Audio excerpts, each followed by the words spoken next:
అందరికి నమస్కారం. నేను అరవ శ్రీధర్, రైల్వే కూడా జనసేన పార్టీ ఎమ్మెల్యేగా ఉన్నాను. ఈ రోజు మార్నింగ్ నుంచి ఏదైతే నా మీద తప్పుడు ప్రచారం, అదేవిధంగా తప్పుడు ఫేక్ డీప్ వీడియోలు ప్రచారం చేస్తున్నారో దానికి నేను సూటిగా వాళ్ళని క్వశ్చన్ అడుగుతున్నాను. నేను 2021 నుంచి సర్పంచ్ గా 3 years కంటిన్యూగా సర్పంచ్ గా పనిచేశాను.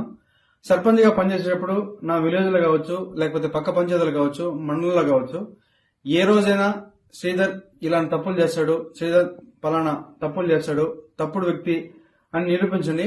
అదేవిధంగా ఈరోజు మా జనసేన పార్టీ అధ్యక్షులు శ్రీ గౌరవ ఉప ముఖ్యమంత్రి కళ్యాణ్ సార్ దగ్గర ఆయన అడుగుజాల్లో నడుస్తూ ఆయన పనితీరుపై దృష్టి పెట్టి ఆయన ఎట్లయితే ప్రజలకు సేవ చేస్తున్నాడో అంతటికన్నా కొంచెం ఆయన దాంట్లో 1% ప్రజలకు సేవ చేస్తూ నా రైల్వే కోడ్ నియోజకవర్గంలో నేను పని చేస్తుంటే నాపైనే ఈ విధంగా దుష్ప్రచారం స్టార్ట్ చేయడం జరిగింది. ఏదైతే నేను ఈ videos fake deep videos morning నుంచి ఫేక్ అని చెప్తున్నారో దానికి నేను సూటిగా మరొకసారి వాళ్ళని అడుగుతున్నాను. ఈ 1.5 year నుంచి నేను చేసా అంటున్నారు కదా, నేను లాస్ట్ 6 months నుంచి నన్ను ఇట్లే హరాస్మెంట్ చేస్తా ఉంటే మా అమ్మ పోయి పోలీస్ కంప్లైంట్ కూడా ఇచ్చింది.